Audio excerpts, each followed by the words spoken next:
Whoopsie daisies. That was a tormentor. Oh, are you serious?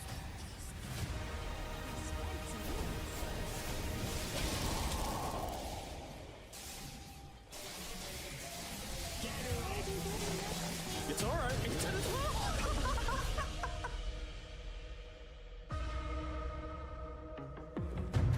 Everyone has those mistakes. It was great to see. Group stages over 4 days had so many memorable moments, and it does give us this bracket that we're looking at right now. We talked about those seeding matches, those best of threes, and there we have our upper bracket 8 teams, our lower bracket 8 teams. It is Team Spirit up against Virtus.pro, Liquid, Talon, LGD, 9 Pandas, Nouns, Azure, and the lower bracket being Shopify Rebellion, TSM, EG Gaming, Gladiators, Keed Stars, BetBoom, Tundra, Entity. Yeah, just crazy to think, you know, teams like Shopify, Gaming, BetBoom, and what was it, Tundra, all starting in the lower bracket. A lot of people, of course, would assume they'd be in the upper bracket, but yeah, just kind of ruthless this time around. The name of these groups is Don't Mess with Tormentor. Yeah. This is so funny. There was so many rampages in the groups as well.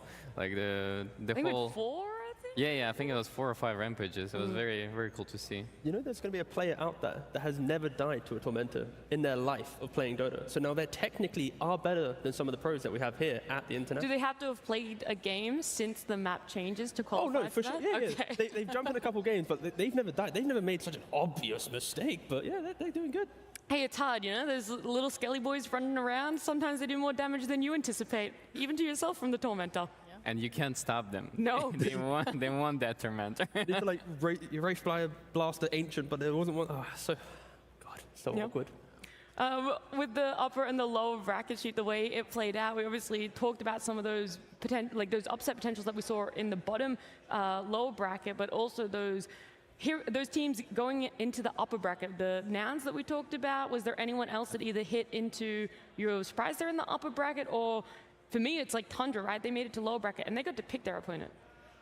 Yeah, I mean, what can you do? I mean, stuff happens. I think they don't look as dominating as they have in the past. Obviously, they had like roster change, and that just can upset the balance of things within the team and your strategies and your plans and what you're comfortable with, and that's just something you have to deal with.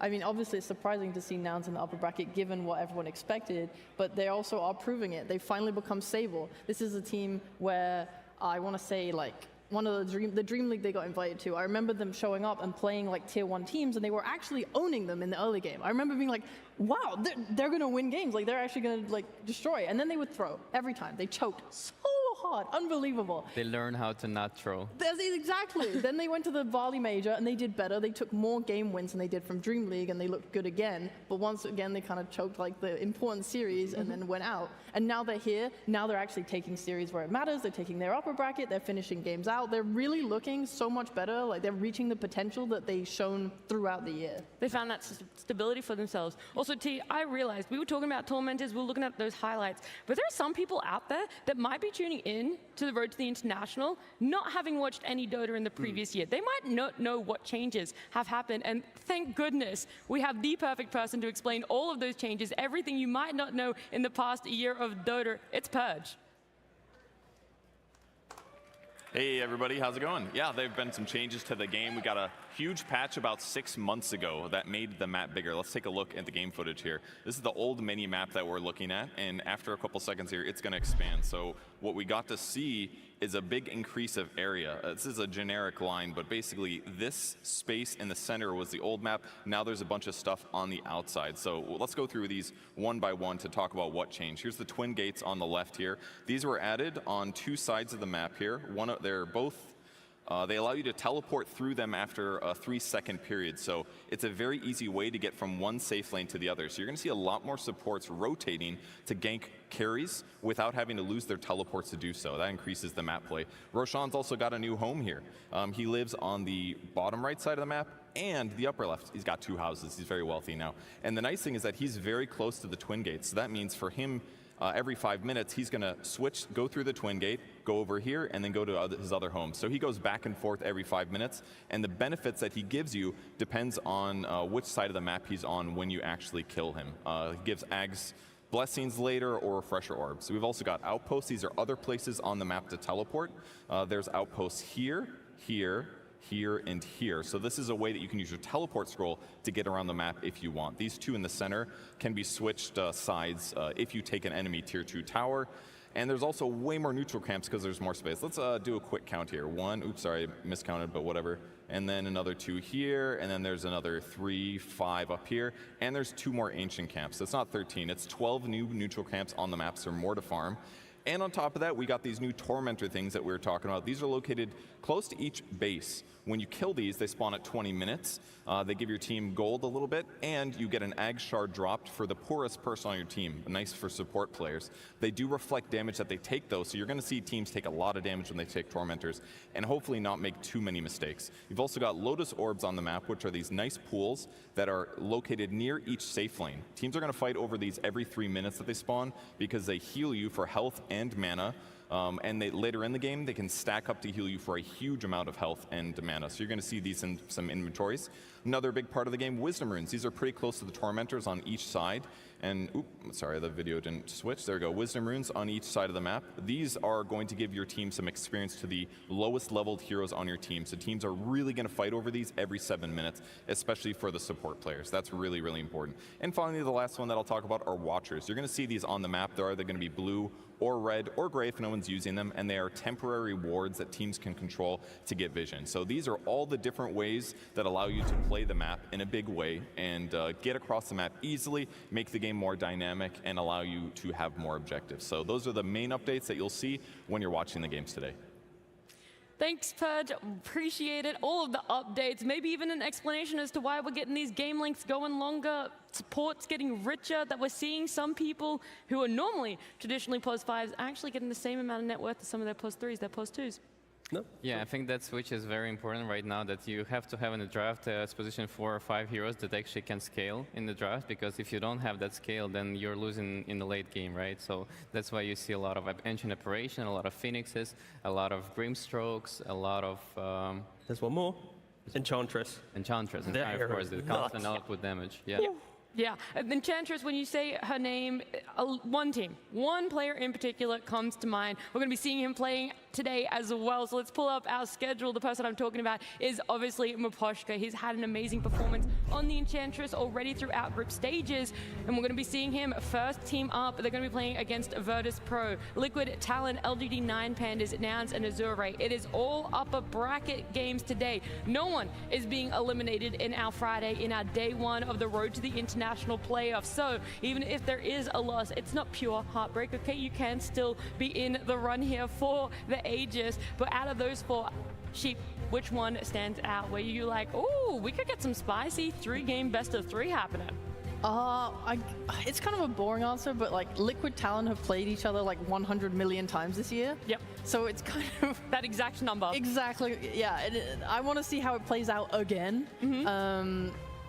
Probably not so fun for those teams, but I think Talon are excited about it, right? These guys like beat Gaming, and it's like, you beat Gaming, you beat the guys that won all 3 majors. They're like, yeah, we don't care. We only care about getting back to Liquid because we want to fight them again. Like, that's so funny to me. I'm excited for that matchup. Yeah, but the thing about Liquid, the only one team that could stop them was Gaming Gladiators, and they're in the lower bracket, so there's no stopping for the upper bracket finals for them. Yeah, Liquid kind of happy with that one for themselves. It is going to be a great matchup when we get to it. T, do you have one?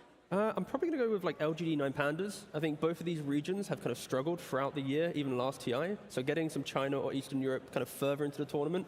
And I think LGD was also, there's a lot of pressure on them. They go from like the old guard to now the new kind of fresh talent. The old guard are now suddenly on the Azure prestige, Ray. though, of the org still sits. So even though the majority of it has switched over to newer players, you're just like, okay, but it's LGD, you know? You still got the Zhao 8 as your coach. Like, yeah, he's still there, just kind of looming in the corner. Like, he expects to get to the grand finals, he expects to get there. And so far, it feels like they're on the track to get there. So yeah, I kind of like to see if they can kind of continue that run.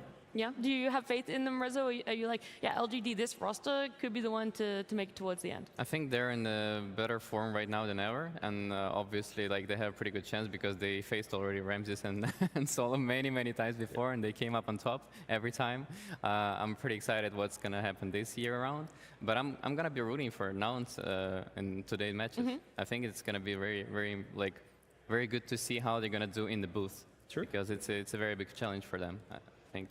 That's true. You already mentioned before that sometimes it's a bit of a buff to be in front of a crowd. For some people, you can draw on that energy, and other people, it's almost too much energy to take in all at once. Do you think it's going to be another clean series for them when we do get to it? Right, Nouns are playing at the end of the day, but could it be a I'm not sure one? how clean it's gonna Okay, you just want them to win. You're just like, doesn't matter how clean Yeah. it is, get the job done, boys. be. For sure. I'm just rooting for these guys because they bring me for me like the joy when I'm looking how they're playing, and like this K1, the unique heroes that they're picking, like offlane which Doctor didn't see it from anybody else except David. So I mean, it helps that they're playing the last series because they can come in early, maybe series 2 or 3, sit in the corner of the crowd, hear the crowd. Oh, I thought you were going to say they get to keep on their gamer schedule. You know, I know some of the... True. Also, if you suddenly go from playing 2 in the morning to no, but yeah, I feel like if they come in early, absorb kind of the atmosphere, see what it's like. Of course, the booth will change everything, but I feel like they should be in a relatively good spot to not be so TI type of vibe. I know that our first matchup is Team Spirit and Virtus Pro, and we'll get into that one a little bit more, but just looking from the outside, Sheep, how do you expect that one to play out? Okay, well, fine, I'll say it, Say guys. the I honest- think Team Spirit are favored to win. oh really? I think they have really good results, and they look a little bit stronger than Virtus Pro. A little bit. I know they were also actually wanted VP to be the ones that won their match to face them, I think. Oh, okay, that was the preferred when they saw... Yeah. So I think they're comfortable with the matchup. I knew you'd say that, but I'm gonna say did? that VP are looking like a team that feel the meta right now and feel the heroes that are really powerful right now, and they know how to play them well. And they also, like from the previous games I've seen, like they know how to drag the game longer, and they're like playing the same way the Team Spirit is playing, so they're pretty similar in terms of that. But I think VP even like have better understanding of the meta heroes. Do you think the 4-day break is going to be a hindrance to any teams that might have lost momentum? Because VP had that rough start, they built it up for themselves. Any other team playing today that sort of sits in that category too? Yeah, I think the 4-day break will, the teams that are suddenly in their stride, now their strats are going to be picked apart a little bit more, like these Spirit Breakers, these Bristlebacks. It's like, oh, wait, we can counter this hero, we shouldn't be so afraid. So I think that's going to hurt some teams, and like VP, they've never beat Spirit in the entire year. The organization hasn't beat Spirit for They've nearly still gotten 2 games years. off of them. Yeah, but that's not a series. I'm not going to go home. Mom, I won a game today. No, it doesn't matter. You're not I'd be progressing. proud. Yeah, no. But no, she's not. But no, yeah. So I think for VP at least, this 4-day break is going to help them a lot. And we hear the horn. The horn. The horn. Do you guys know what that means then? What does it mean, Nat? Can you tell me? Well, it does mean we're hearing the horn. We are excited to get our day started. We've done enough talking about everything that has already happened in the road to the international. So let's open this show. Let's have our first game. Let's start our upper bracket matches. It is a beacon, sounding a call to greatness that echoes worldwide. A crucible, forging a single contender worthy of rising above the very best.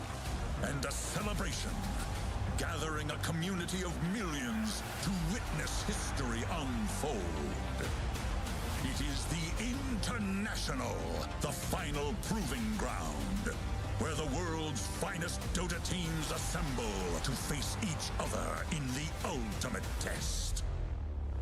Each challenger has earned this honor through hard-fought victories in matchups around the globe. The journey has tested some more than others.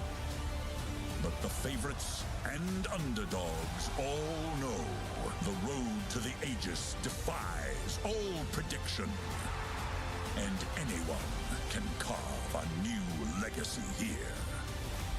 The Aegis of Champions returns to Seattle, and with it the eyes of the world. 16 teams compete for ultimate glory. Only one can seize immortality. Who will emerge victorious? The battle begins.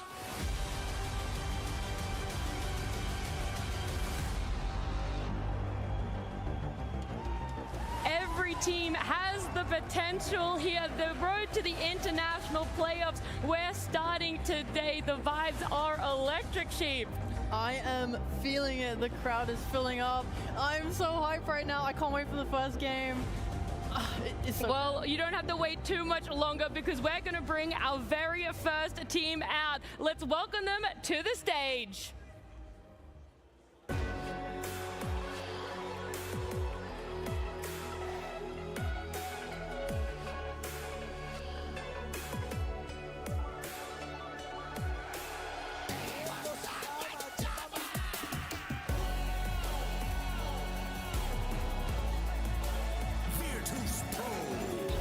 This team has struggled all year, just missing out major after major.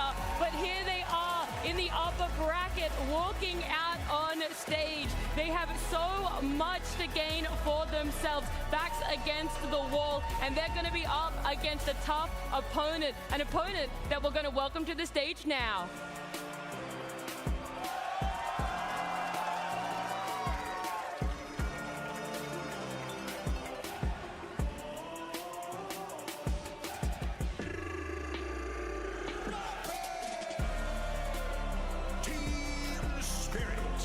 This team has done it before, and they could do it again. Our TI10 champions are walking out here in the convention center at Seattle.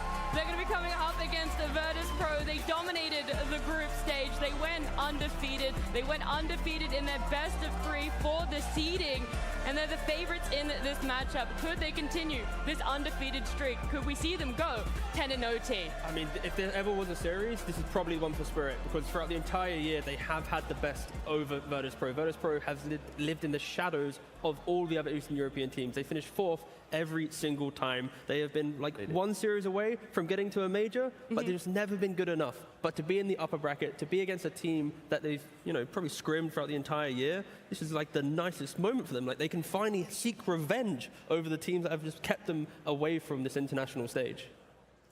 Look, that could be the advantage. It could be the disadvantage as well, knowing your opponent so closely, being able to play all year against each other. They don't have the best head-to-head record sheet. We talked about that one for a little bit, that throughout the whole DPC, in those 3 tours, they weren't able to take a series. Yes, one game, but not a series. That's just how it be. I mean, especially when you're playing against Spirit, who are so good at the game. I do think it sucks for VP that they didn't get that precious LAN experience from the majors throughout the year. And obviously Spirit did, and Spirit gained very many things from that, right? Like, they talk on it in their videos. Actually, both of these teams produce vlogs for TI, which have been very fun to watch. It's kind of cool to see how both of them are dealing with the group stage and stuff so far. But yeah, Team Spirit early on in the year were we want to fix up our early game, we want to play more aggressive. Then they play more of these tournaments. They're like, okay, we go to Berlin. We feel like we had a really bad hero pool. We weren't happy with that. They moved to Bali. They're like, again, we feel like our hero pool is lacking. We don't have strategies right now. So they keep moving, they keep improving. Then they get to Riyadh, where they're like, okay, we think we fixed this. And they destroy. And it really feels like they know exactly what their problems are, whereas when I watched VP's vlogs a little bit more, they seem a little bit more like, oh, we're having miscommunication issues. We don't, stuff is just going wrong, and they're trying to fix it and patch it up as they go. Yeah, we saw Lal just on our screen before. That's one of the players I really want to highlight here in Team Spirit, because while Spirit did win TI10, 4 of these players were a part of lifting that Aegis. Lal wasn't it. So he's the only one on this roster that wasn't a part of that winning TI10 championship, but he doesn't have a TI for himself at all, Rezo. He only joined them this year, and maybe a reason why their year was so slow to start, but now they've worked it all out, and he's really been able to grow into his role as a mid laner. Yeah, he had some issues at the beginning of the team because it was really hard to fit in for him because he had a different playstyle, and he needs to correct his playstyle to be able to play with Collapse and Yotoro as 2 greedy side laners, and he needs to be way more active and find the cohesion between him and supports as well. And I mean, right now you can see they have this feeling of where he needs to go, how he needs to be playing, and he's playing more of a support role for this team as well. He's playing this very active Earth Spirit Invoker type of heroes and creating all the space that needed for the team for Yotoro and Collapse. Yeah.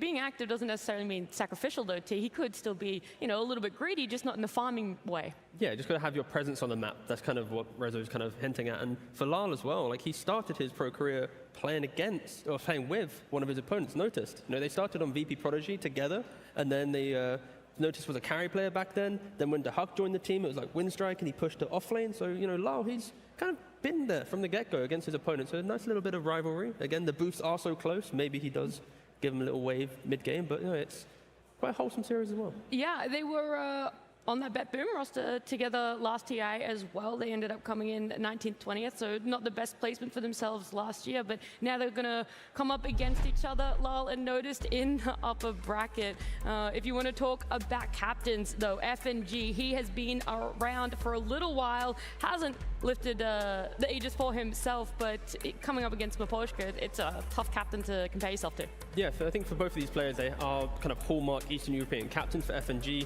2015, when he was on VP again, that was his best run at TI, getting top 5. Since then, he struggled for nearly, 4 years in a row, not qualifying to the TI. He's had a bit of a struggle. He had a decent showing with Alliance, but I feel like ever since then, he's always been kind of chasing the glory of the old days. And if there ever was a time, back on the same organization, get some fresh talent, like he's got so much experience to try and deal with, one of the best captains of the region. You know what I like about players like this is that they are able to come back. Like no matter how hard it is, like no matter how hard you've been losing before, like 3-4 years, who cares? Like I'll keep doing my thing, and eventually like I'm gonna come back. And this shows strengths in a character to me, because I'm one of these players as well.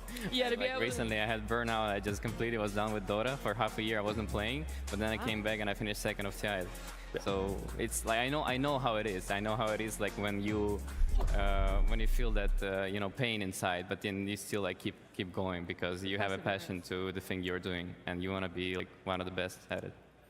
And the key thing with that graphic we just saw was just Maposhka. I'd say as a 5 right now, he is a little bit more scaling. Like seeing the Enchantress, like the Tusk as well, like these supports, we were saying in the pre-show earlier, they are the supports that with the map changes, the wisdom, the XP, everything, when you get to that 35, 40-minute mark, knowing that you're 5 can pack a punch in the team fight and not just be like, I've hit a grave, just you've done nothing, So I feel like Maposhka kind of... Wait. You're talking about Dazzle right now? Yeah, I know, yeah. That was his voice acting of Dazzle. That was, yeah, Dazzle position 3 is like insane. No, but FNG's played at 5, and it was so underwhelming because No, but they have a strat right now with it. Like they have this strat where they can bowl like at the 25-30 minute mark, and they could just like go as 5. Yeah. And this is like they play position 5 Dazzle because it's a flex for them, because Notice playing it as a 3 as well.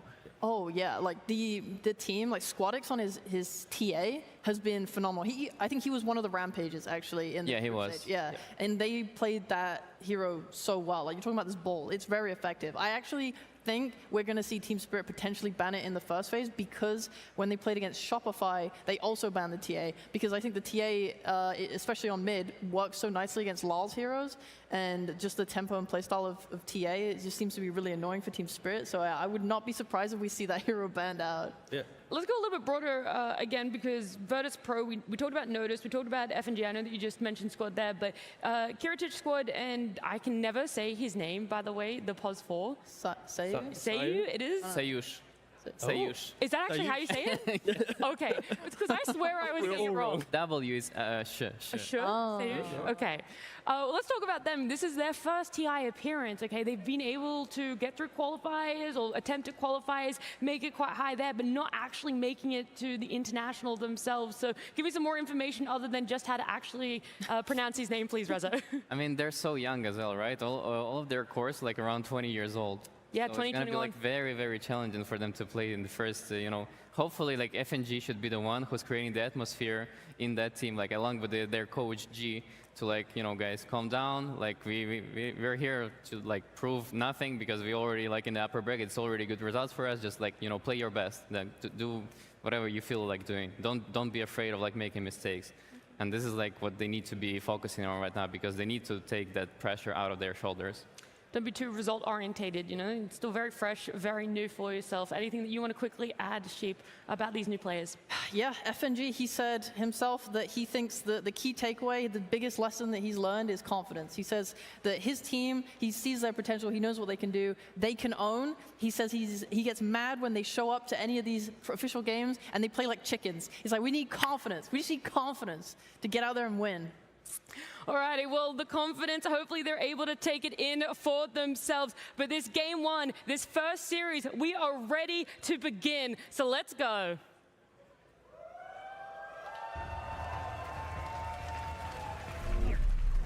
Team Spirit versus Virtus Pro. Game 1.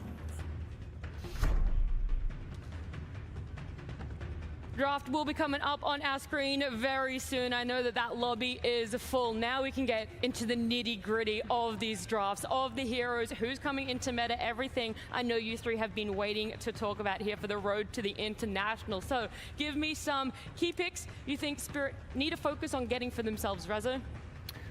I mean, obviously, Enchantress is one of the top priorities for them. They've been playing with the Treant as well a lot. Primal Beast is one of their top goals for Collapse. Earth Spirit as well, like one of the, these are the heroes that people are looking for because they create so much chaos in fights, and it's so easy to like fight around that already. It just sets a really good base for the team fighting and the strong lanes. Primal Beast, like this Blade Mail heart right now. Everybody seems to be doing that, right? This build, like whatever hero can buy these items, it's in the meta right now. There's also a Bristleback, of course. Like the hero has been buffed insane, and with Aghanim's build, just creates this. Like, I think the distraction point of like any heroes that can go into the fight and take all the attention onto themselves, like it's very big key factor for these drafts. Yeah, especially when they come online so kind of relatively early. Like Bristleback, he just needs Vanguard, Ags. The Spirit Breaker that we see Spirit running quite a lot with Collapse as well. He gets to like the 24-minute mark, and he's got max points in Bulldoze. He's got some like Octarine to be super tanky, low cooldown on Bulldoze as well. Like these heroes, you need to respect them, but I feel like they're the heroes that really dominate the second phase pick of the draft. Like once you've already set your foundation, if now you're going into a Bristle, now you're going into a Spirit Breaker, there's not enough time to recover your draft and get the correct heroes to deal with them. So you need to, if you care about them, you need to think about them early. You can't just, oh wait, we got one pick, let's try and fix everything right now with this one pick. Definitely with the draft change-ups, you don't really get to have that luxury too much anymore where you put everything on that final pick for themselves, but Team Spirit will have that first pick sheet. Where does the bans fall for either side of the coin now on VPN Team Spirit? Well, we are seeing the bans of the heroes we thought are the most effective on both sides. Yep. I actually think something that's very cool is the teams have like alternating like positions of how they play some heroes. Like a lot of these teams have been playing Wraith King offlane, right? But Spirit, like the team that haven't played it offlane, they played it in the carry. Only carry, yes. Yeah, and same with Bristleback. We see Bristleback carry on Virtus Pro, but Team Spirit have been playing it offlane. So it's cool. I think flex is like super important in this early stage. I know the way that Spirit likes to draft is they like to leave their carry for last if they can. Like if they have first pick, they pick it at the end of second phase. And if they have last pick, they try and save it for overall last pick. I mean, you have Yatoro. He's got one of the biggest carry hero pools just in Dota straight up. So that's like a massive asset to have. And he's their win condition, so they want to leave it for later to make sure he has his best game.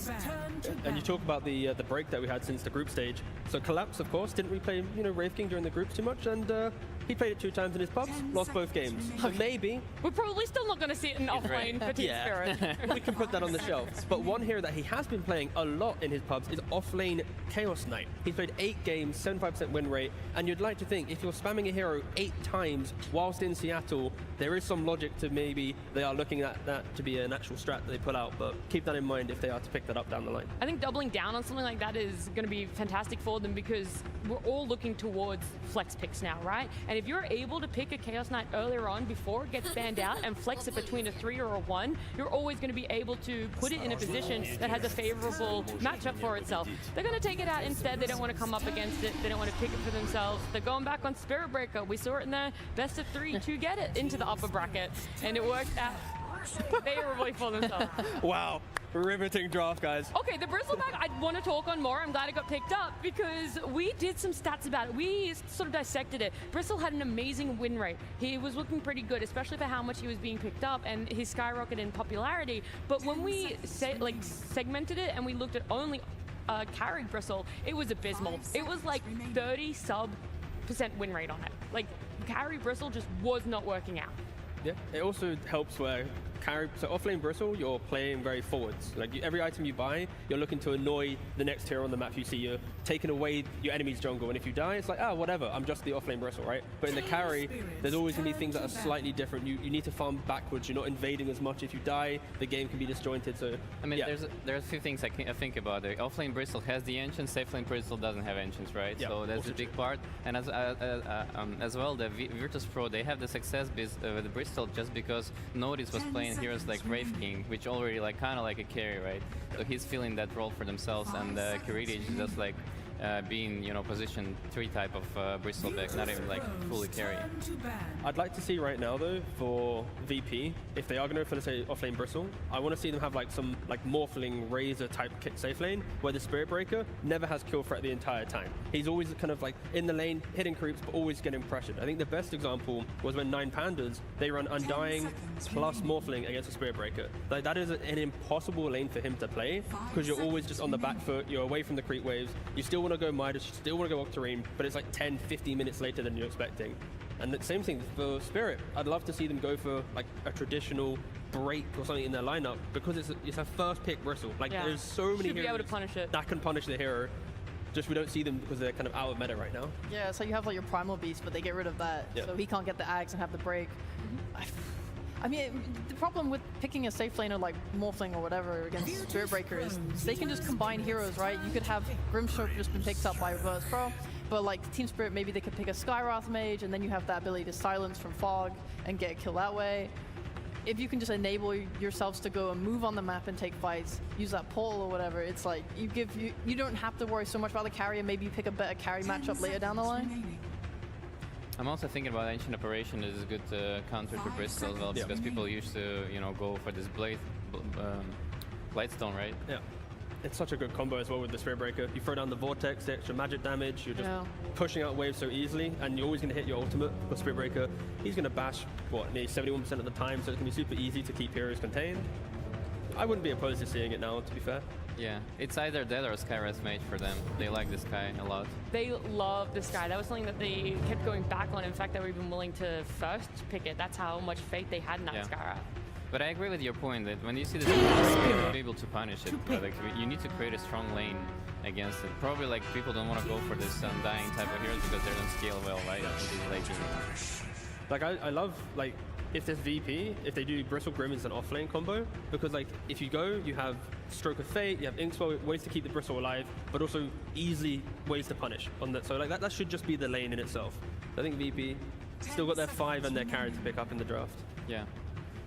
Let's talk about the Spirit Breaker. You've talked about ways that you can deal with it, shut it down in the lane, make sure these timings are later. But Chief, do you not feel that Team Spirit are a team that could elongate the game, push it back a little bit more, still make sure Spirit Breaker hits that timing, and still have him have an impact? Like, do you need to focus on making sure the Spirit Breaker still does nothing in the later parts of the game too, in disrupting team fights? I mean, my personal opinion of Spirit Breaker is it's the most unga bunga easiest hero in Dota right now.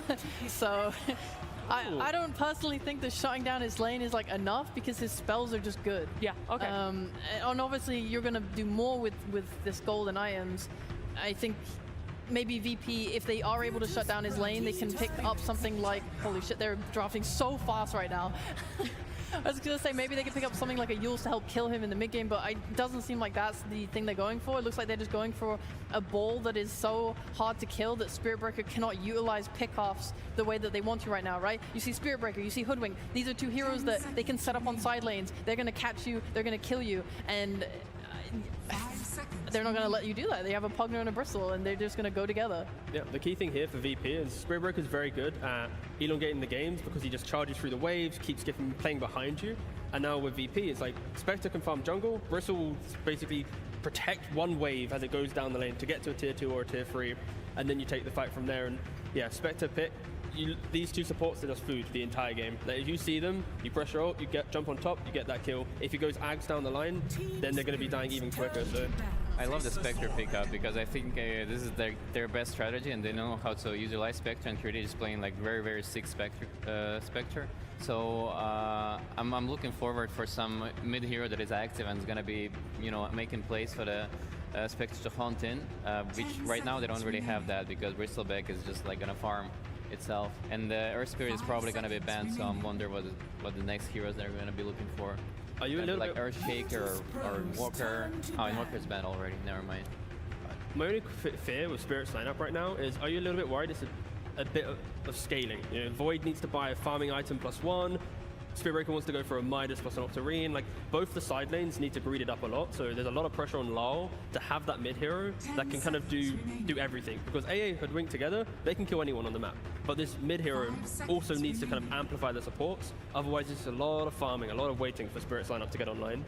Yeah, That's And why what the are those? Conquer ban is so good as well, right? Is like we've seen against Shopify the way that Law's able to just position himself Yeah. to like protect his carry's farm, and the way that the boat was giving so much damage reduction to like elongate his deaths that he was Yeah. doing for his team. Like that was a really key ban. I mean, also Aghanims and Shard and Kunkka nowadays is just like too many distractions in the fight. It's the same thing I was talking about Primal Beast and Bristleback. Like you just create so much chaos into the fight that it's so easy to take positioning. Peng and their Spirit are banned. Yeah, that's what I thought. I mean, they have Shakers still, if they want to pick it up for both teams actually. That's the hero we've been seeing a lot. What would Team Spirit want to do with this very last ban for themselves? Is it more protection of a Faceless Void, or again just taking out a mid lane and setting yourself up for this mid matchup that's going to occur? Pretty much the mid matchup, just hypermobile heroes. Like the thing is that VPs also run like Keeper Light or Zeus, for example, and these heroes could be super in your face. They ban out the Earthshaker, but Maybe Queen of Pain they're looking for. Like there's not a lot of clean lockdown for like Spirit. They have a Chrono, Charge, and a Bushwhack. Yeah. So any of these super annoying mid heroes, like the Pucks, the Shaker, the Ags, like they can just tank that one spell or kite out that spell, and it makes VP's fight so much easier. So Spirit needs to be very careful with how they use their spells in this game for sure. Do you think that VP are going to trend more towards like filling the holes of their draft or buffing up what they currently do? Because holy Viper. I I mean, that's trying to deal with the Bristle, right? and the Spectre, it's And a the double Spectre, whammy. it's great. Okay. Okay, that's pretty unexpected. Probably because all the mid heroes are banned, right? All the initiators are banned, but they had to go for some weird matchups. So we now get to see, of course, Viper getting picked into Spectre and Bristle. So if they try to get into the middle of the fights, they're going to get broken. They're not going to be as tanky. But on the flip side, you now have a Lina into Viper matchup. Lina, you play on range, you don't really care about Viper, you're going to push it out.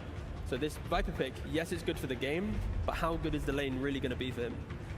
How much does Team Spirit really care about lanes? We've seen many games before where they've struggled in the lanes. They might not have had their strength there, but they're always able to pull through themselves. They're always able to make the space on the map for Yutoro and be able to have them be active and have a lot of 4v5 engagements where they're at the number advantage. So is that where this lineup is more gone for themselves, Rezo? And that's where you see the strength for Team Spirit? I mean, I also think that the Virtus Pro lineup is very too passive. Like, there's nobody who's gonna really make plays for the supports as well. Like, so they're gonna just like keep farming and like hope for some 5v5 fights. But Team Spirit is just gonna drag the game and find the pickups themselves because it's way easier for them with the Chronosphere and Spirit Breaker. Yeah, I'm looking at Alina mid playing against Spirit Breaker. I don't know. Like, I've seen this team be able to just move and happily across the map earlier than their timings. I think they could potentially catch a lot of VP off guard and steamroll them. All right, so you reckon VP, they're going to be taking this step back. It's going to be passive, trying to farm it up a lot. And when it does come to that later game, then T, do you have faith in Virtus Pro? With their heroes. Do you Looking have? at just heroes. He doesn't. No. He doesn't. I'm gonna I speak. mean, I feel like even if I ignore drafts, I'd lean Spirit for just the history of the year. But in draft speak, if you get past 35, 40 minutes against a Spirit Breaker, the game's going to be always so impossible for you to set up the perfect fight. And that's where, of course, whatever, I can't pronounce. I was trying to mispronounce it on purpose, but anyways. I think Spirit Breaker will always set up the perfect fight for Faceless Void. So I think the later part of the game, sure, it's good. But I think VP's got a really good shot to just be super active around 20-25 minutes. They just need to try and close down Spirit and don't let the Spirit Breaker just reign supreme. We are going to be jumping into this game very soon, but I assume then it's all unanimous on my panel. You guys are all very Team Spirit with their lineup here in Game 1. Pretty much. All right. Well, then it is time that we head on over to our casters. It's Lyrical and Trent. Thank you so much indeed, Nat, and Dota fans the world over. Are you ready? We got some games to start for you. We're going to get into the game, don't worry. Trent, I'm so freaking excited. I can't wait. We got Team Spirit facing off against Virtus Pro. The draft is going on. I feel like we're going to be going to like 80 minutes or something already out of the gate. It's definitely possible. I mean, probably the most terrifying stat that was shown during that whole draft was the GPM of collapse on that one Spirit Breaker game that he played so far. 823. He actually out-CS'd Yadoro on Troll Warlord. I mean, it doesn't seem fair, honestly. It's really not. He just charges through the waves, all the creeps die, he's just gathering gold all over the place, and yeah, Spirit Breaker, if it goes late, he doesn't really mind it as much as he used to.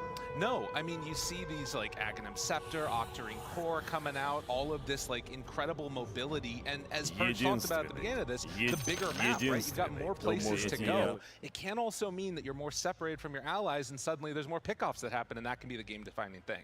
That's true, it's true. But but like the panel said, we got options here for Virtus Pro. Certainly the underdogs coming in this matchup, but classic thing, regional rivalry. You know, they know their opponents pretty well, so they got a little bit of history. Oh, yeah. Maybe they can do better against someone who's a little bit more favorited over them compared to someone coming from a different region.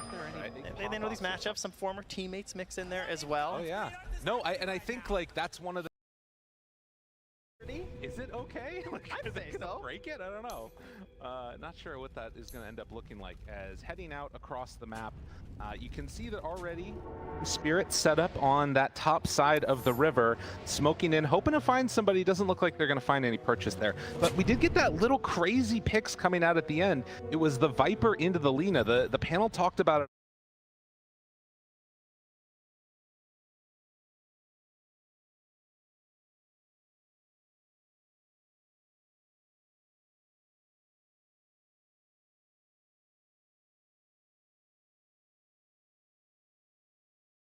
It'd be very helpful.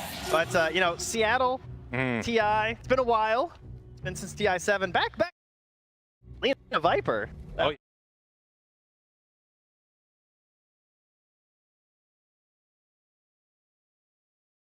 Oh, they're getting close to each other. The crowd is hungry for blood as they want to see who's going to give it up first. But Yatoro going to back away, not get taken down. By the way, I want to shout out to whoever cheered in the crowd for that Observer Ward D Ward. Well done. Yeah, that's the spirit that we're looking for today. As Mira will be pushed back a little bit by Kiritich there. Well, as you can see, the players are just getting comfortable here by spamming all their voice lines. Absolutely. They're using it from all over to the Polaris voice line. Pretty nice. They've invested heavily. Oh, yeah. Counts here, so it's all good. No surprises in terms of where anyone's going here. And, you know, I gotta say, during the draft, I was looking forward to a couple heroes, but they all got banned. Oh, yeah. You know, we didn't get to see the Enchanters from Aposhka with his 4 straight wins. Obviously, some quick respect there from Virtus Pro. Not gonna let him have it, and that puts him on the AA, as the panel called. Super solid, right? Especially when you pair it with this classic Yatoro Faceless Void. I mean, that really does feel like it's going to be the thing to watch for. In the later game engagements, obviously you've got the setups with Collapse Spirit Breaker trying to start the fights, but it's going to be up to Yatoro to try and end them with that Chrono, and that sets up for all the rest of Team Spirit's abilities. So something to watch for there. But yeah, Team Spirit coming in undefeated throughout this entire event so far. They've been looking really good. And now a little bit of pressure there on the Sage. Not going to be able to do that much to this Pugna, who's so quick and annoying to play as. A little skeleton man. Yeah, he's super frustrating. I mean, even if AA has a decent pairing, sometimes the movement speed of a Pugna can actually still get out of any sort of attempts at like a cold feed or something. So early on, it's just lots of poking and prodding back and forth. And then, I mean, down here in the bottom lane, you have Mira on one of the less reliable heroes, I would say, these days in the Hoodwink. You know, she struggles a bit, tends to have some pretty low run rates, but the players that really like Hoodwink are big fans. I mean, you can see Platinum tier there from Mira doing a little bit of spamming on the hero. Yeah. And again, another hero that's going to try and make use of the break in this game from that sharpshooter. Well, and something that you always love to talk about, too, is the ability to run through those little twin gates there. I feel like Hoodwink is one of those that would love to be able to get active around that, like, 5-6 minute mark somewhere in that neighborhood, try and make some rotation and find a kill. It certainly never hurts, as Treant Protector has shown us. Oh, yeah. It's a bash as he heads out of there. Slow, steady going, and at least at the early stages here, it does appear that things relatively even amongst the two safe lane heroes. At least at the moment, though, Viper is having a better time of it mid against the Lina. 5 denies already. Although Laurel brought down very low. Might have spoken too soon there. Careful here. 2 points in the Dragon Slave. So keep that harass up. We'll hit one more time. Bit of corrosive haze going back to their way. Or, sorry, corrosive skin. Apologies here. And look at that Laurel in the past. He wanted to go over to pick up that rune, but a little bit scary to leave the wave and trying to look for a bash, not able to quite get one. The crowd is hungry for blood. I know, they're ready. They're so ready for this. There's the bash that he was waiting for. I mean, hey, your Spectre hasn't died. 2 in a row. Oh, okay. Oh, be careful now. Okay, your Spectre hasn't died, and it's 3 minutes in. I feel like that's a win for a lot of support players. Oh, yeah. Gets the pull off there as well. FNG helping to protect Kiritich. The stick ready. Never in doubt. So far, so good. As Laurel's going to make the move actually for that bounty rune and moving into position. Sage going to try and take it away and gets there just in time. That hurts. The Viper wanted that refill. You need that bad too, because like the Lina versus the Viper, this is the whole idea, right? You're trying to like whittle down the Viper, try and make them really dependable on so support's coming through, getting rid of bounties, maybe getting rid of these river runes as well. Super helpful. And also, Seuj wants to be stacking camps because you got this Bristleback, right? And as if you notice, we got some blocks happening here, right? They already blocked off one of the camps there. They have unblocked the Ancient camp now, so it will finally spawn. But that's really going to slow down this Bristleback's progression here. Something to watch for. It's in the 4-minute mark, no kills as of yet, just trying to dodge away. Notice is going to pull this creep wave. Bushwhack bottom. Chance, an opportunity. FNG gonna go down. They take him, and now Mira might end up going down a second time. Kiritich moves forward and secures that finish. Oddly enough, it was Creeps that got both of the kills. Still, what you want to see? Good play there from FNG at the end to at least put in the Inkswell to get the return kill. But clearly they win there for Team Spirit, getting the first blood. And one thing that you're going to notice this game too is that Ancient Apparition and Hoodwink do share a similar capacity to amplify magic damage, which is really cool because you get the boomerang on the Hoodwink later, and they have 3 cores that add a ton of magic damage, which is a pretty cool use of their draft here. Poshka coming over to contest this. It's right in his face. Seuj starting to drop down lower. Says, fine, you want to battle, I'll battle you. They are getting very low and will need to run away. So contest going in, wanting to shut down that farm that you're talking about from the Bristle. I mean, it's huge. That camp is still blocked out right now. And it's not going to despawn in time either. So it'll be the 6th spawn also going to be blocked. And that's huge for this Bristle. It's the whole point of offlane Bristle is like you want this backup here of these Ancients. Now that being said, he's also doing extremely well on the laning stage right now. Oh yeah, 35 and 6 so far for that Bristleback. But it does also mean that it's been Faithless Void still having a decent time here. Collapse will charge through, gets another bash onto Kiritich right as he comes into the lane. Will have a few denies in his face though, a little frustrating as we're getting closer to the next spawn. Of course, runes incredibly important in this game. You've got a couple of heroes that would love to be able to pick them up, and Lina makes the move over. Miposhka is there. Light Strike Array, they get a haste too. Not bad. This should be Miposhka going down. Squadix makes the move, although, wait, a turn? A chance, Miposhka? You God! He was almost able to survive through that one. The sidestep behind the trees. It said it is going to be Seuj starting to drop down low. Still a haste turn on Squadix, and that's going to get level 6. Comes in with the Laguna Blade, takes down another. And of course, if you haven't checked Dota in a while, Laguna Blade, very interesting now, does give you some stacks of Fiery Soul. So you might be wondering why sometimes these Linas are just going to fire it out. That's going to be why. Right. Absolutely. Just get whatever kills you can with it at that point in time. Now mid lane, they're going to go again, it looks like, trying to find an opening onto Miposhka, forcing him back. And one more hit. Oh, 19 HP, just barely able to get out of that one. That farm going here, and it is interesting too with this Faceless Void pick because they sort of have an interesting relationship, the Bristleback and the Faceless Void, because like, you constantly have these quill stacks in the laning stage, which is something that you can't really manage that well time. You want to like,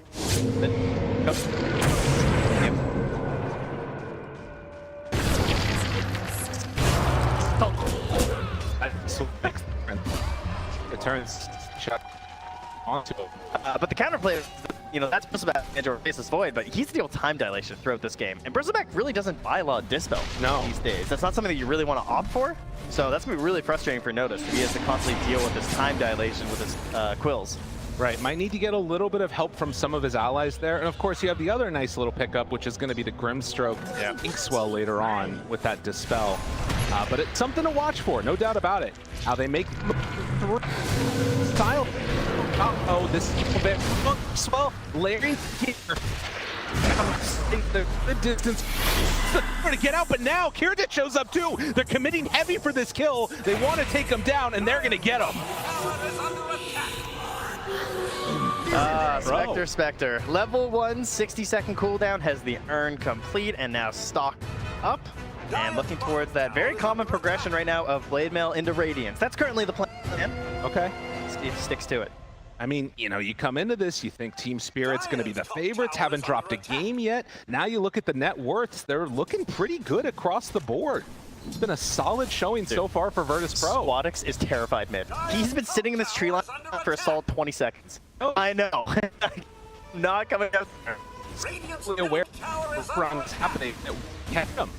So the ward that's placed down just out of vision. Not sure if that one was scouted out by Virtus Pro or not, but at least for now, they're going to keep him fine and dandy, and Squadix stays in the mid lane. Yeah, the tower stays up. Sayush is nearby, ready to help, but also gets off another double stack here. So despite a lot of blocking out early of these camps, there's a sizable bank here for this Bristleback to come back to, and that's going to help progress you into that Aghanims on the earlier part of this game, which is, of course, one of the main reasons why you're seeing this hero so often now. So close right now to a couple of really key levels that could set up for a kill down bottom. You're, what, about a quarter of the way towards it for the Hoodwink, with Collapse already having... making another move. The Spectre getting involved early. Back. And charge coming through. It's going to be Virtus Pro backing out. So they force the rotation and then back away. A little poking shadow step there. Something you can kind of afford to do now. Yeah. With the lower cooldown. So far, we haven't seen one of the main fears that you would think with Alina this game, which would be a Spirit Breaker. Right. Because Lina, not really a Yule's buyer necessarily anymore. That isn't something that we see all the time. That used to be like one of the options, of course. They have to be a consideration for Squadix this game, but probably hoping to avoid that right now. Collapse just been a bit too busy in the lane, trying to get towards that minus. Another rune there taken away too. Some opportunity to maybe Collapse. They haven't been able to get the runes to pair with them. So a little unfortunate for Team Spirit, as the Arcane was denied by Maposhka, so they at very least didn't give that one away to Lina. Does look like top tower is going to be the first one to fall here. Wait a minute, Yadaro does not have a Midas queued up. What's happening? Trent. He must be confused. What's going on, buddy? We'll see if it ends up changing the build eventually, but it looks like they want to get aggressive as Spectre makes another move. Oh, that's so sick. How annoying is that? Get Inkswell down bottom, Shadow Step up top. That's for the kill under the tower as it's so low with the catapult coming through. I mean, this is just guaranteed gone. But yeah, Yadaro's gone for the treads into the Mask of Madness, so does have a little bit more damage early. Higher elements of aggression, perhaps to try and pair up with this Spirit Breaker, Viper. Maybe even thinking about some of the timings that Virtus Pro are trying to hit, and you want to be ready to fight in those situations. Oh yeah. Well, and again, for the fighting with Virtus Pro, it feels like because Spectre's gone this Urn build, he can get really up in people's face quickly, and his building into that Blade Mill has it done. So ways for both Noticed and the Spectre to kind of take stacks now. Virtus Pro are really starting to cook. Yeah, cooking indeed here. You can see 3 points into the Nasal Goo. The single point Bristleback has become pretty common on Bristleback lately. Sometimes you go for 2 if there's multiple instances break. I mean, obviously you want to put as few points as possible because you're just going to get more damage the more points you have in Goo. Kind of the dream right now. And the stats too. We've been seeing a lot of people just hit them up consistently, but now finding Notice. Good LSA though to turn it, and the life drain to heal him back up. Can't get anything out there. Viper's in trouble. Mapochka trying to run away. Team Spirit went up the wrong hill. Oh. Just a great example of the importance of positioning there too. When all you have is an Aether Lens, you know, that's just all preemptive. Great knowledge there from Virtus Pro, because that's not like a blink save or something, right? It's just Squadix understanding what kind of moves are going to be coming out here from Team Spirit, and defend your Bristleback, walking that giant bang of gold. Everything is just going right for Virtus Pro right now. Collapse feels like he's not even comfortable going on to FNG because of the threat of the Spectre showing up. I mean, why not give him the tip? He knows the danger could be coming the other direction. Man, I like this too from Virtus Pro, because it feels like they've set themselves up to be in a position where just play defensive, get into our items, and then we'll hit our timing. And it almost feels like Team Spirit are the ones that kind of need to be playing on the aggressive foot. I think we might see that soon, right? We got level 6 on the Ancient Apparition, level 6 on the Hoodwink. Could see some smokes down bottom, perhaps, trying to chase this Spectre. The worst thing that can happen is if you try and make a move towards Spectre, and then she immediately like haunts somewhere else for a kill. Right. Gotta be wary of that for sure. Currently, Kurtic pretty static down bottom at the moment. And from the raid is going to connect. I've seen, like we saw in that little graphic a few minutes ago, a lot of stacks being built. that are now going to start to get claimed. But yeah, 13.5 minutes. Virtus Pro still sitting pretty, just farming, but they are going to smoke now. Yeah, and he's going to leave that bottom lane too, because he actually got a little peek at Mira as he was swapping between the trees. So Characters has moved up top. Perhaps they're going to try and see if that'll be a bit of a bait here. Yeah. I mean, Yadaro is up here. He's back over near the little hot tub area. This has been his heat map. It's just been this jungle.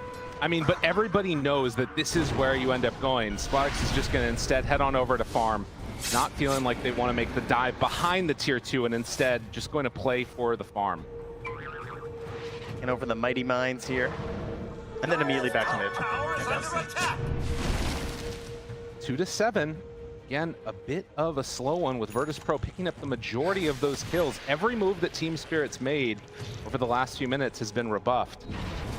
And it feels like they're, at least for now, somewhat content to keep farming. Try and get into their items. Charge down bottom. Looking for it. Makes the move, but this is the problem. You go immediately. Collapse needs to keep his distance from Mira now. Goes for the TP out. That's going to keep him safe. But this is why you can't make those dives. Even against this support, like the fact FNG can sit here, huge for them. Although now, no haunt. Okay, Mira comes in to clean up. Pity for the likes of you. All right, trying to get something going here. Squadix already up to the boots. Mid lane, jumps, chrono, down. Ooh. I mean, they're chronoing for the Pugna. Yeah, but they got him. That's right. Yeah. Fair enough. Okay, not great. That's true. Bit of a long cooldown.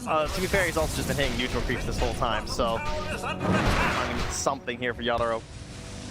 That's why he is currently looking towards that heals as well, which makes sense, right? Yeah, Super Solid versus Spirit Breaker. And just a quality item. And eventually, you know, he'll be able to build Wind Waker too, right? That's right. We got progression on that item now. I do love that item. That one's pretty cool. We saw quite a few, I'd say, in the Rogue CI so far. Or Maposhka. Oh, they try and turn. Actually gets the Ice Vortex off. Will it be enough damage, though? Lina in trouble. Charge through onto 3. Collapse, he's got to get out of there. The LSA is going to connect. Stunned for a while. Collapse turns. Wants to get a bash. Not going to find it. And in the end, it is going to be another kill going the way of Virtus Pro. Spirit just can't find a move. They got a chrono for kills. Yeah, and you got Notice here mid, also pushing this in a little bit. Not going to commit though, but looks. I see. Shield rune up there, so grab that first. And yeah, immediately pings. I have a shield rune. We are taking this tower. Yeah. Got to make the move, but already in to deny it. So give a little tip there onto Laurel, who's having to play Viper. We cheer for the Viper, and then you actually have to play it, and it feels different for the players, probably. Well, it's interesting, too, because, you know, 1 point bristle back. The break isn't necessarily even... I almost think it's more valuable for the Spectre. Oh, definitely. Than it is for the Bristle. Yeah. They're losing map. They've lost the mid tier 1, they've lost the top tier 1. Yadaro's been hitting controls many months for a solid 12 minutes at this point. Now they're hitting. I should say that this is like quintessential Spirit play, right? When we think of all those games that we used to watch of theirs, it would be a big turnaround kill that made everything work for them. And could this be it? Maposhka gets away as they take down the Lina. A very nice combination to get their kill. Let's see how that got set up, but that was really cool because he was just charging the wave. I don't know if they knew that he was nearby, but he essentially charged the wave and used that for the mobility to get in there for the Nether Strike. Maposhka's still sitting so low up there on the top side. And this Collapse is going to get ran at by Noticed. TP's away. I feel like there's games where you can tell the teams immediately after draft are like, okay, they're low on stuns. Yeah. Right? Because it is true. You've seen these like really quick TPs a couple times here because they're recognizing there's not a lot to stop us here. Mira, though, he does get stopped in his tracks there. That is a quick kill. Aghanim Scepter Collapse as well. Very strong, and yeah, looking for more. Collapse tries to run out, gets stunned and brought down. 11-5. They are all over them. This is the kind of swarming that you're hoping for with this lineup right now. Mid lane, though, you have Yadaro here. He's got Maelstrom, he's got Mask of Madness, and Ultimate Orb, and he needs to get involved. He's seeing what's happening to his team. felt like they wanted to try and set up for something, but again, Squadix just not getting caught trying to push out waves. He's been doing a really good job of staying active when he needs to. That kill up top there was the first death for the entire game. We'll see if he can keep up that type of momentum as, ooh, that one hurts. That was almost the completed Octarine core done for the Spear Breaker. Yeah, not quite finished, so it won't be the worst here right now, but... Top tower is under attack. It's definitely, if I remember back to some of those quintessential Spirit games, they lose a lot of crazy comeback happen. Can it happen again? Ice Blast is out, but at the Decrypt, they don't feel comfortable going for more. Have to back away. They force out a lot of movement. But now Yatoro, he's in further trouble, starts to drop. It's the time walk to get away, but I mean, it's only going to be a moment. Now, they did manage to kill Lina at the same time. They found him on the back line. Okay, nicely done. He's playing out there for collapse. But it is a 19-minute Spectre Radiance with Urn and Blade Mail.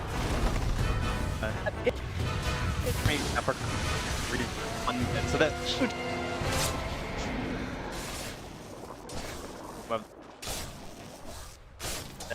Possible that should play that looks of it.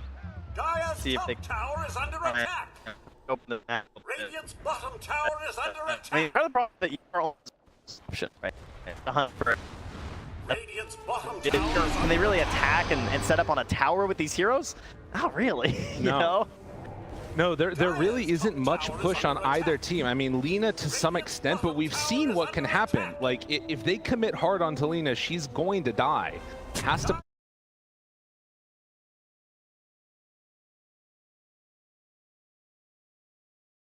We've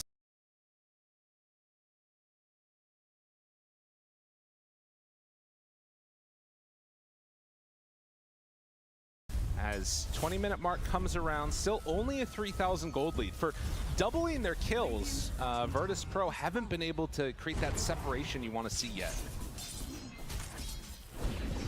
That's certainly true. Oh, there's the Midas. We're good. Yeah, now we're sorted. Okay. As they hold down this bottom lane and Virtus Pro take the top side of the map, the other thing that you might start thinking about would be a Roche play.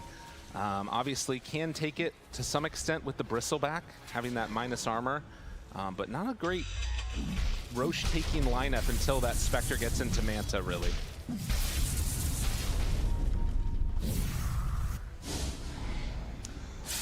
Not a whole lot of vision out on the map either for Virtus Pro. Might be something they're trying to fix right now.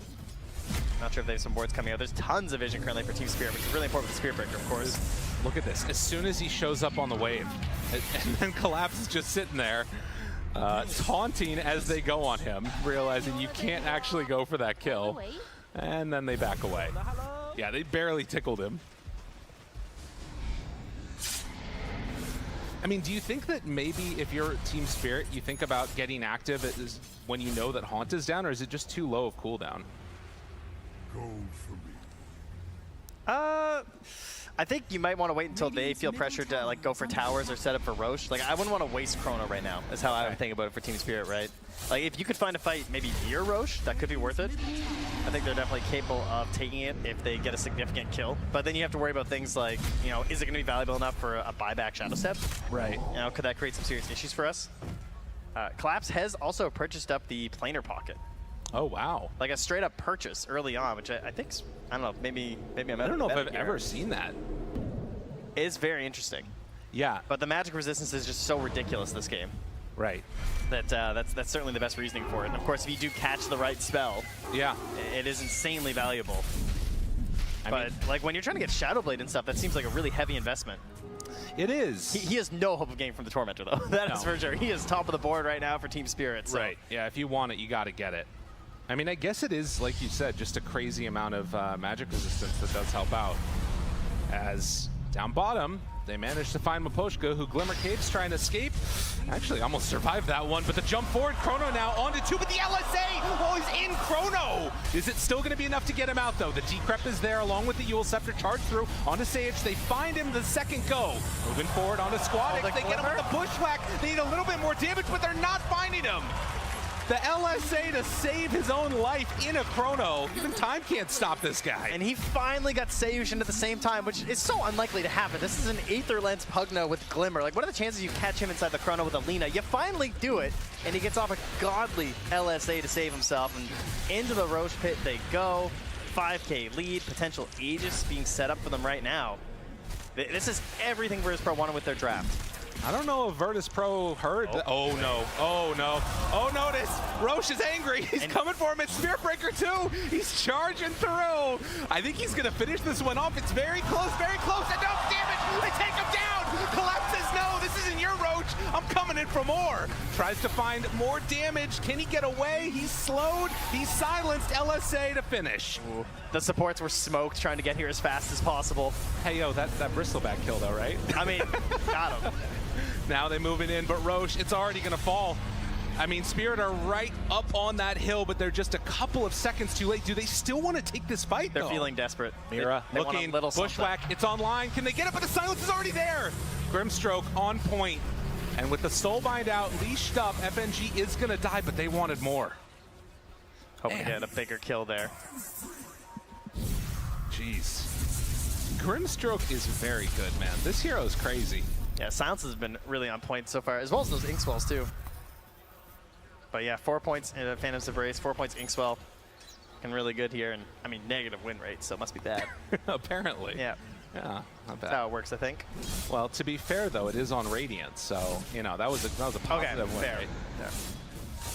4 minutes left on this Aegis, and we'll see what they decide to do with it. Virtus Pro smoke up as 3. They've got Spectre on the other side of the map ready to join them. Now Spirit, they're also very grouped together with the exception of Collapse. Depending on how this fight goes, could turn their fortune slightly. 10 seconds until Chrono. Yeah, and they can't go for that deep dive right now. Team Spirit are just going to back out, go and play a little bit more defensively around their Ancients and Tormentor. But I think to feel comfortable and like, I mean, you can never feel comfortable against Team Spirit, but I really want to see Virtus Pro pull in the lead out further over the next couple of minutes here. Well, we'll see if they can fight back here. Collapse, charges in, finds one, noticed, he's in front, a lot of damage out onto Lina, but now the turn onto Laurel, can't stand a chance.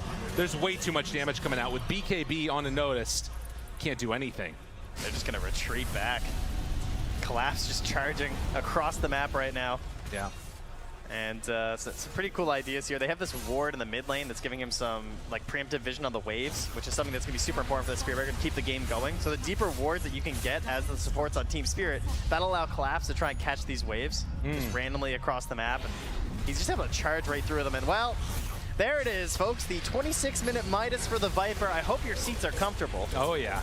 Team Spirit are going to try and do what they can to take this game as late as possible. I mean, we'll see if it actually works out, but notice he's getting charged again. Collapse, he sees that Ice Path. He's hungry, although the Ice Blast is about to wear out, so it's going to have to cancel that charge. It's Kiritich. It's going to get connected by the Bushwhack, and Collapse runs right by Squadix, as he's just going to head out across map. But yeah, I mean, you can see Laurel, like, obviously late Midas game picked up for the Viper. He has not had a great game. It's been feeling pretty bad so far for the old Viper. It's a risky pick. I feel like every time you see a Viper, everyone kind of thinks it. It's like, oh, I wonder if they'll pick Viper this game. They never really do, but grabbing it here. Not working out so far. Yeah, got that courier though. I mean, this is the kind of stuff you got to do. That was actually the completed Aghanims right now, so no Flame Cloak for Squadix. Oh, yeah. Collapse. Oh, he got caught. They find him, although charged through, tries to escape. Yule's long range, gets caught and will be punished. That's what you get for ulting my courier. And noticed right now. Oh yeah. Insane move. Buys a Blink Dagger. Because how do you start these fights right now as Virtus Pro, right? They don't actually have these like normal initiation styles, right? No. So he's just going to get in there. That's going to start a fight. Oh my goodness. And now Maposhka tries to escape. There is no escape. The old Pigman takes him down. It's such a good read on the game from Notice. He's like, I can't die. Yeah. So I'm just going to blink. Whatever like objective we want to take, I'm just going to blink on it. And then that's going to give vision for my Spectre. It's going to give lots of space for my Lina. I might get Inkswelled and saved with the hard Dispel, right? I got Pugna backing me up here as well. We got 2 Yules, we got Glimmers, we got Decraps. So I'm just going in. I mean, and speaking of, you know, these going in builds, oh, Yadro.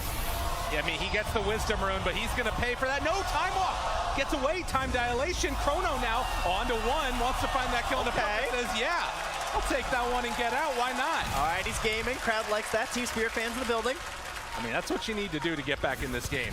Oh, he's getting the Lotuses. Oh, there's so many. 1, Meanwhile, 2, Laurel. 3. He can't even get them all. Laurel. Oh, going to drop. Notice is too strong. My God. Yadro has he actually did get the Vindicator's Axe too, by the way. Okay. Kind of the luckiest thing with the build that he went, of course. Yeah. Leave him be. They need whatever they can get at this point in the game, not gonna lie. You know, he actually did get the Vindicator's Axe too, by the way. Which, okay. Kind of the luckiest thing with the build that he went, of course. That Dude. is the dream. Dude. That is terrifying. Dude, blink Ags Bristleback in every game, please. I want it. That is awesome looking. I mean, he gets overwhelming. But I mean, he's going Lotus next. He doesn't need anything else besides this. He just needs to stay alive. Yeah, finally finding a way into a lighter Dispel other than like the hardcore BKB. So I won't have to BKB for like time dilations every single time or something. But right now, nobody home on the side of Team Spirit with no Aegis for a while. They're still feeling I mean, we've seen a lot of high ground pushes go badly.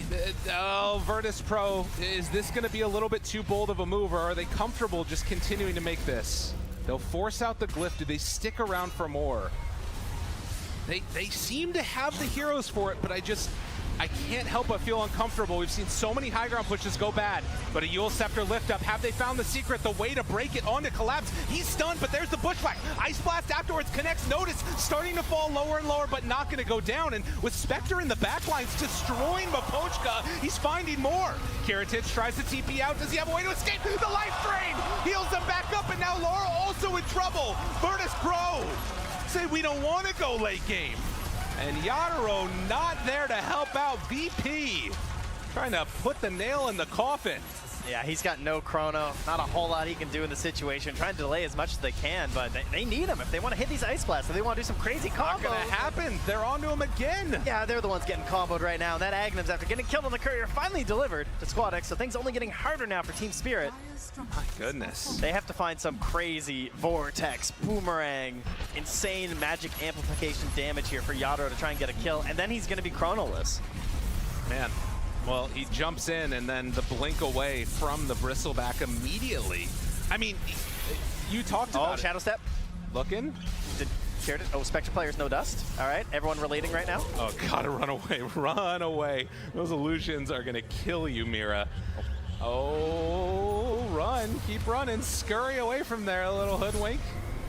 Dude, she's going down, oh my God.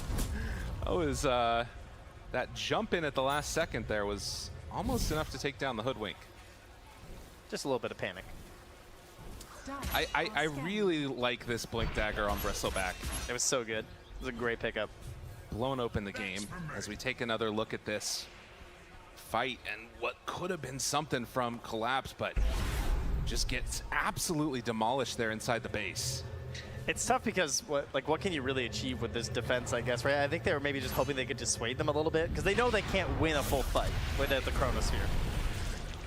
But Roche may respawn in 5 seconds here, so that's definitely what Virtus Pro are playing for. They just want to get the Aegis, go back towards the high ground. Pretty simple for them at this point. And it's going to be a 2-minuter here. So some time for Team Spirit. Can they get anything that can change the game for them, though? It's a tough one. I mean, yeah, it feels like it needs to be better fights, but Virtus Pro are playing such disciplined Dota that they're not giving them those opportunities. Now, a smoke up and finding one separated might be the answer. Yadro right in front of Kiritich, but Seush right next to him too. Jump in, Bushwhack there. They find Notice, already dead Mapochka. No Ice Blast got out, and now they're in trouble. They got to run away. Kiritich onto him. chasing, looking for more. Leashed, now trying to escape. Collapse, gets the charge through, connects onto him. Another bushwhack, jump back from Yadro. Laro, he can't get away as quickly. They're gonna run down this Viper, doesn't have anywhere else to hide. Notice the charge is going out onto him. Collapse needs to get away, but he is gonna die. The Flame Cloak bonus, the blink forward from the Lina. They're just finding kill after kill after kill. Virtus Pro will not be denied. This game number 1, they want to take the lead as they head straight on in. These tier 4 towers, as a matter of fact, say, yeah, we don't need another Rax. Man, we don't get to see a lot of Lina these days, but what a game from SquadX. Just perfectly positioned this entire game. 9-2-9, and then utilizing the Flame Cloak as well to just fly right over the wall. Just hiding in the trees, lurking behind all of his allies. A Spectre and Bristle up front, making it so simple. And the backup saves of FNG. They've had enough. I mean, what a game. They can't do anything. Absolutely perfect performance from Virtus Pro. This young squad of players led by one old head in FNG. A very similar formula to how Team Spirit won TI just 2 years ago. We'll see if they can make it happen again, but already Virtus Pro off to a great start as they're gonna claim that victory, and that crowd, let them hear it. Giving it up here. I mean, yeah, TI, very unpredictable here. All right, no game is ever easy on the stage here. Virtus Pro making sure that Team Spirit are going to have to fight for it here, despite being some of the defending champions of the ages. I mean, and again, I can't shout out enough. Noticed, I mean, how many of these games at this TI, and even in the lead up to it, have we seen where there's been like consistent, you know, the game gets delayed, the supports are pushing out lanes, constantly delaying, Midas.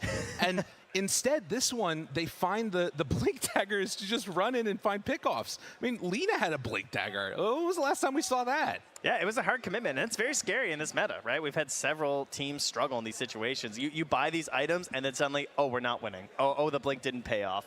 And now it feels like maybe I should have committed for the late game instead. Right. Just a fantastic job here for securing things here for Virtus Pro and knowing they had to win. Well, they knew that they had to win. We'll see if they have what it takes to pull it back in game number 2 for Team Spirit. For now, we're going to head on back to the panel, let them break down all the action. Thank you guys so much. I mean, Virtus Pro, they had a monumental task against them. They've done it in game 1. It is a best of 3, so there are still some chances for Team Spirit to be able to come back, but in